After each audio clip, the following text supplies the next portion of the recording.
Yo les postos, bienvenue sur la chaîne Les Vidéos de Nono et Sacha. Avec nous ce soir l'historien Nono. Salut Nono. Salut Sacha. Alors Sergio Ramos, retour à la compétition après 6 mois contre Saint-Etienne. Déjà fatigué, forfait contre Nice, il sera à nouveau forfait contre Lens demain. Qu'est-ce que tu veux que je te dise? Ça prouve encore une fois les erreurs de Leonardo. Ramos, grand palmarès, grosse carrière. Mais à un moment, il faut se mettre les idées en place. 35 ans, blessure récurrente, il est cramé. Donc, erreur de recrutement pour moi. Alors sa charge de travail a été adaptée pour une fatigue musculaire à la suite de la reprise en compétition. Il reprendra l'entraînement avec le groupe dimanche. En ce qui concerne les autres informations, et il y en a beaucoup, on va parler du mercato d'hiver. Le PSG veut se séparer de 7 joueurs, et pas des moindres, des joueurs qui ont été achetés très très cher et qui va être très difficile de vendre. Donc 7 joueurs pourraient quitter le Paris Saint-Germain cet hiver, la liste est longue. Le club espère que Rico retournera en Espagne, que Kerrer et Diallo partiront, ils ne seront pas retenus. Kurzawa et Rafinha sont poussés dehors, Paredes pourrait filer en Italie, et les représentants d'Icardi le proposent un petit peu partout. Et parmi tous les joueurs cités, l'idée est d'en voir au moins partir 2 ou 3. Qu'est-ce que tu veux que je te dise? Ça prouve encore une fois les erreurs de recrutement. Des, des Kurzawa prolongés avec des salaires mirobolants, mais ils partiront jamais, c'est du pipeau. Paris, c'est trop beau, c'est trop bien payé. Ils ne partiront jamais. Alors Nono, Rico 7 millions, Kerrer a été acheté 37 millions, Diallo 32 millions, Kurzawa 23 millions, Rafinha 3 millions, Paredes 40 millions, Icardi 72 millions d'euros. On en revient au problème de Leonardo, qui n'est pas un si grand directeur sportif que ça. Il achète, mais il surpaye, et il vend très mal. Donc je ne suis pas du tout satisfait de Leonardo. Alors Leonardo est sur la sellette, son départ serait prévu, on en reparlera dans quelques minutes, et face aux difficultés rencontrées dans le jeu depuis plusieurs mois, absence de collectif, occupation des espaces et manque de créativité dans le jeu, certains membres du vestiaire parisien militent pour un système à 3 défenseurs. Il serait temps d'y venir. C'est la seule solution pour avoir un collectif et avoir un bloc. Sur les 7 indésirables, Nono, lequel ou lesquels doivent absolument partir selon toi? Vraiment les joueurs qui sont inutilisables. Mais Sacha, on va pas se disputer. Moi, je veux qu'ils partent, mais ils partiront pas. Alors on parle pour rien dire. Je répète, Qui c'est qui va leur donner ailleurs ce qu'ils gagnent je à Paris? répète ma Ils partiront question. pas. Je répète ma question. Sur les 7 joueurs cités, lesquels doivent absolument partir en priorité? Au revoir Kurzawa, au revoir Draxler, au revoir Icardi, au revoir Rafinha, au revoir tout le monde. Alors Draxler n'est pas sur la liste. Dommage. Alors on passe à l'information principale du jour, les postos, comme vous le savez. Pochettino est toujours annoncé sur le départ et Zidane toujours annoncé vers une arrivée sur le banc du Paris Saint-Germain. Et il y a un gros indice qui est tombé aujourd'hui. Donc les planètes s'alignent de plus en plus entre le PSG et Zidane. Intéressé par l'ancien du Real, le Qatar prépare le terrain pour sa venue. Déjà, ils ont compris que cohabitation impossible entre Zidane et Leonardo. Alors que Zizou est de plus en plus associé au Paris Saint-Germain pour venir succéder à Pochettino. Bon, il y en a qui pensent réellement qu'il va venir cet hiver, alors que d'autres pensent qu'il viendrait plutôt cet été. Doha aurait enclenché le départ de Leonardo. Le Qatar est-il vraiment déjà en train de préparer la prochaine arrivée de Zizou en se débarrassant de Leonardo? En effet, selon les informations divulguées ces dernières heures par la Cadena Ser, le Paris Saint-Germain travaille déjà au remplacement de son directeur sportif. Les hautes autorités du Paris Saint-Germain envisageraient ainsi l'intronisation en lieu et place de Leonardo de Ramon Planes, libre depuis son récent départ du FC Barcelone, secrétaire technique du club barcelonais depuis août 2020.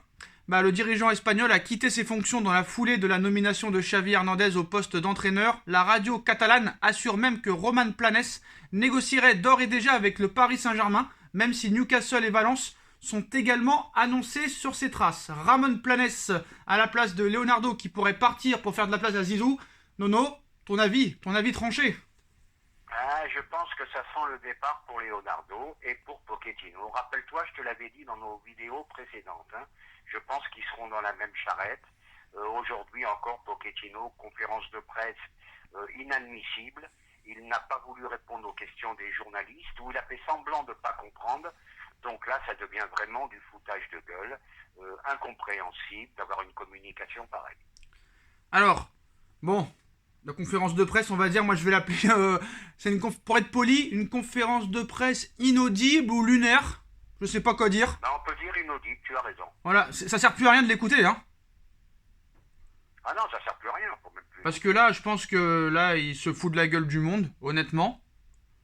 Parce que moi, Nono, tu me diras ce que t'en penses. Moi, je veux bien que on critique Doha, qu'on critique le Prince, QSI, Nasser, Leonardo, mais c'est quand même pas eux qui sont en conférence de presse et qui font le ventriloque à la place de Pochettino quand même. Ouais, mais je vais te dire, Sacha, dans ces cas-là, alors en haut, la direction, ils doivent taper du poing sur la table, lui dire tu réponds aux questions du journaliste ou on fait quelque chose. On ne peut pas rester comme ça. Il ne veut pas parler de jeu, il ne veut pas parler de rien du tout, il ne veut pas répondre aux rumeurs.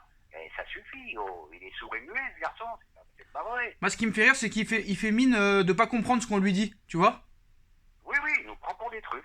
Parce que lorsqu'une question lui est posée sur le faible niveau de jeu de l'équipe et des joueurs peut-être perdus sur le terrain a été posée, l'Argentin a semblé désorienté. Je ne peux pas répondre à la question, je ne comprends pas. Ben oui, il nous prend pour des truffes. Je n'ai pas saisi, Nono, je n'ai pas saisi le fond de la question. Ouais, c'est plus de la langue de bois, c'est du foutage de gueule. On en discutera, Nono, on en discutera le moment venu avec le club. Mais on est loin de ça. On a encore beaucoup de matchs à jouer. Je ne souhaite pas en parler dans ce sens-là. Je ne me souviens pas de ce que j'ai dit. On a du mal à communiquer aujourd'hui. C'était plus facile avant le match de Nice. Ouais, il a du mal partout. Il a du mal à communiquer. Il a du mal à entraîner. Il a du mal à être heureux. Et ça suffit. Alors, stop. Nono, Moi, je dis qu'il faut arrêter là. Nono, grosse info de Pochettino avant le match contre Lens. Hein. L'objectif sera de marquer des buts. Ah bah oui, hein, c'est l'objectif principal quand tu joues au football. Ah, c'est exceptionnel. Bon, bah voilà pour Pochettino et voilà pour Monsieur Zizou et Monsieur Leonardo. Alors, quelque chose à dire aujourd'hui aussi sur certains points. Je sais que tu voulais en parler. Nasser Al-Khelaifi sur la Super League. Il nous en parle. Hein. Je ne vais pas m'attarder trop longtemps sur le 18 avril et une Super League pas si super que ça, car je n'aime pas m'attarder sur les contes de fées et les échecs. Ensemble, nous avons défendu les intérêts du football européen pour tous, pour les joueurs, les clubs, les ligues, les fédérations nationales et surtout les supporters, pendant que les trois clubs rebelles gaspillent leur énergie et déforment les récits et continuent à crier au ciel. Le reste d'entre nous va de l'avant et concentre toute son énergie à construire un meilleur avenir pour le football européen. Nasser de plus en plus contre la Super League et qui se met plus derrière Séphérine. Qu'est-ce que t'en penses? Eh ben, j'en pense que Nasser, occupe-toi de ton club au lieu de t'occuper de la Super League. Occupe-toi de ton club, Nasser, où c'est le bordel complet. Voilà, il y en a marre à la fin. Alors, ouais, qui s'occupe de son club ou qui nomme un autre président. Voilà, c'est tout, faut arrêter là. Alors, petite déclaration de Johan Laporta qui affirme que Ousmane Dembélé est 10 fois meilleur que Kipembe. Dembélé veut rester, pour moi c'est un grand joueur, ses agents veulent le meilleur pour lui. Mais parfois le meilleur n'est pas l'argent, pour moi c'est clair, Dembélé est 10 fois meilleur que Mbappé. Alors là je rêve, j'hallucine. Un joueur qui depuis 4 saisons accumule blessure sur blessure. Mbappé qui est toujours là. Et comment peut-on dire que Dembélé est plus fort que Mbappé? Là je ne comprends plus rien au ballon. Alors Nono, avant de passer à une très grosse info, voire deux, qu'est-ce que t'as pensé du 800e et 801e but de Monsieur CR7 hier?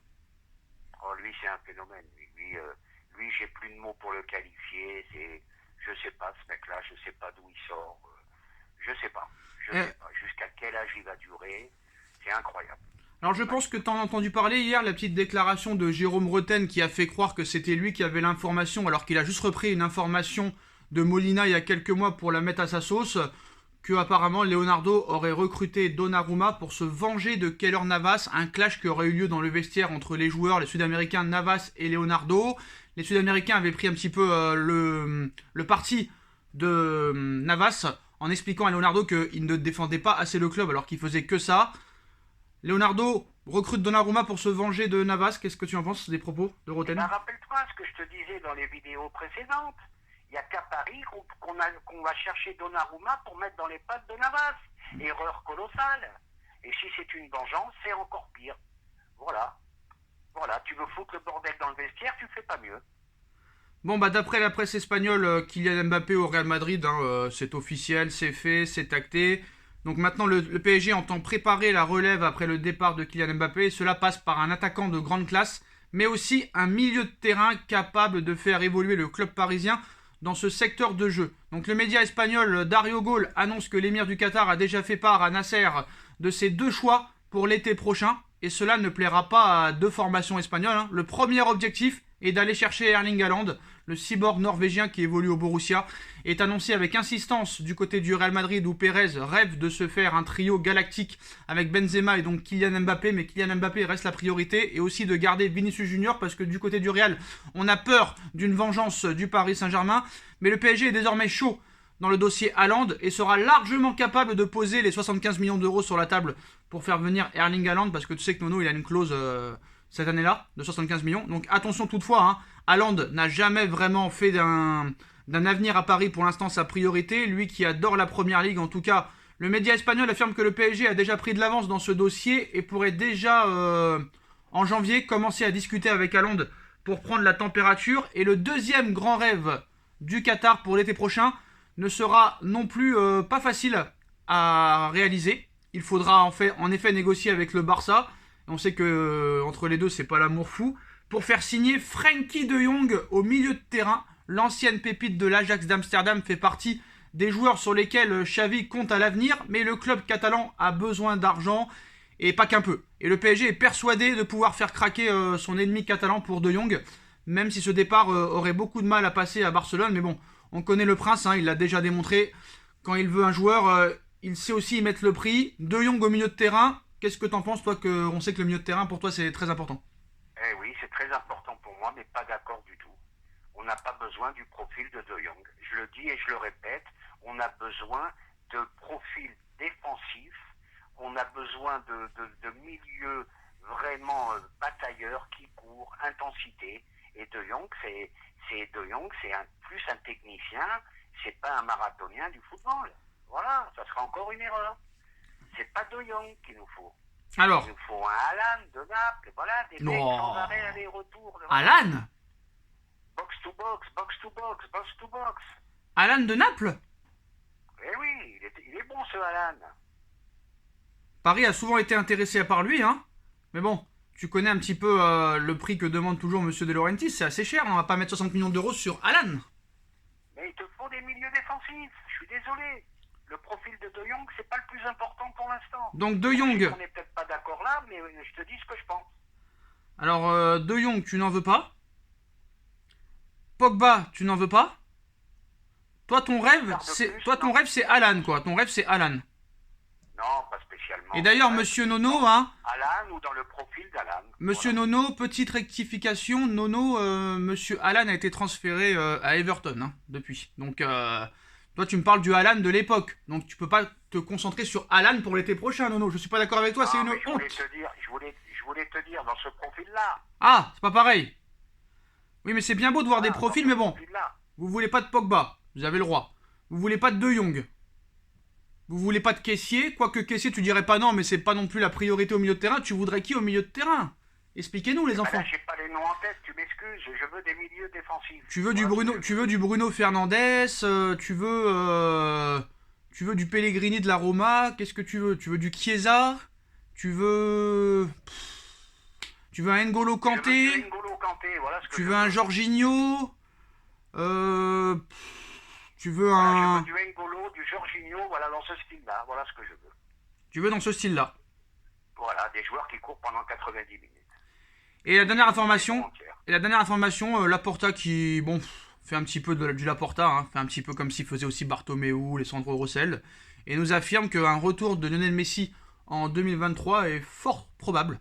S'il porte actuellement le maillot du PSG, et ce depuis son départ de Barcelone l'été dernier, Lionel Messi, c'est pertinemment qu'il reviendra un jour au Barça. Ils sont prêts même à changer le nom du Camp Nou en Lionel Messi. Donc un retour de Messi en 2023, est-ce possible et est-ce qu'on part vers ça, honnêtement? Oui, c'est possible, mais je pense qu'il retournera en tant que dirigeant. Là, en tant que joueur, il a 34 ans maintenant. 2023, il en aura 36. Donc voilà, il y a un jour où ça s'arrête. Hein. Mais pourquoi dirigeant, je pense qu'il retournera là-bas. Mais non, il y a des joueurs qui ont joué jusqu'à 40 ans, pourquoi pas Messi? Non, mais maintenant on va pas jouer jusqu'à 42 ans, on voit que les mecs, ils sont cramés déjà. Ils commencent à être cramés à 36 ans. Il faut arrêter. Ouais, moi je suis pas d'accord. Quel âge ils vont jouer? Moi je suis pas d'accord sur ça. Ronaldo à 37 ans, il a dit qu'il veut jouer jusqu'à 40. On a Ouais, eu mais beaucoup. malgré tout, malgré ses buts magnifiques, il court plus Ronaldo. Ouais, il court plus. Mais monsieur Nono, je suis en train de te dire un truc, hein. C'est que pendant que monsieur Messi a eu un 3 sur 10 contre l'équipe, dans l'équipe contre Nice, monsieur Messi galère contre Nice, contre Brest et contre Reims, pendant que monsieur Ronaldo se balade en première ligue, hein, le meilleur championnat du monde. Donc à un moment donné, Oui, hein. je suis d'accord avec toi. Et c'est voilà, encore un monsieur. chasseur de but. Voilà. Mais il a plus les capacités qu'il avait plus jeune, c'est pas vrai. Alors monsieur Nono, Bon, ah d'accord. Il te met encore des buts fabuleux. Il a encore D'accord. un physique extraordinaire. Mais c'est plus le Ronaldo. Bon c'est, bah, c'est plus le Ronaldo. C'est voilà. plus le Ronaldo. Bah va voir un petit peu les skills sur YouTube depuis qu'il est revenu à Manchester. Tu vas voir si c'est plus le même Ronaldo. Ah bah oui, mais on n'en finit plus. Là, tu veux pas non plus qu'on... Je sais tu pas, vas me quand dire t'es à que 10 buts. Zlatan, à 40 ans, il est aussi fort qu'avant. Voilà. Ah, je suis désolé, quand t'as déjà marqué 10 buts depuis ton retour à Manchester United en première ligue et que Messi en est à 1 but en Ligue 1, un but en Ligue 1, et à un moment donné, il faut aussi comparer ce qui est comparable, monsieur. Moi, je crois qu'il est il est venu à Paris parce qu'il y avait que ça qui l'intéressait, mais je pense qu'il n'est pas heureux à Paris. Hein. Avouez-le. Malgré tout ce qu'on dit, voilà. Moi, je pense Avouez-le, qu'il est pas heureux. Ronaldo est meilleur que Messi à l'heure actuelle, c'est tout. Voilà, c'est... Ah bah tout à fait, là on est d'accord. Donc voilà, un Kimmich, un Goretzka, ça t'intéresse au milieu de terrain? Tout à fait, voilà, tu vois, tu m'as sauvé là. Voilà, ce genre de joueur-là. Merci Sacha. Alors un Kimmich, c'est un peu un déménageur, hein. Mais c'est pas grave, on a besoin. Et ben voilà, on finira sur cette petite info, les postos, en tout cas les informations principales. Hein. De Jong, Erling Haaland, priorité au prochain mercato d'été. 7 joueurs sont indésirables pour le mercato d'hiver. On verra ce qui se passera pendant ce mercato d'hiver parce que je vois pas réellement qui pourrait venir. Si Icardi part, il faudra un 9. Si des joueurs au milieu de terrain du style Rafinha, Paredes partent, il faudra aussi un milieu de terrain pour le remplacer. Qui serait disponible cet hiver? On verra, on va attendre les postos. Pochettino, toujours aussi catastrophique en conférence de presse. Leonardo sur le départ. Zidane de plus en plus proche. Merci Nono d'avoir été avec nous. Et puis, on like, on partage, on commente, on s'abonne. Et on se retrouve très vite pour une nouvelle vidéo les postos. Tchuss.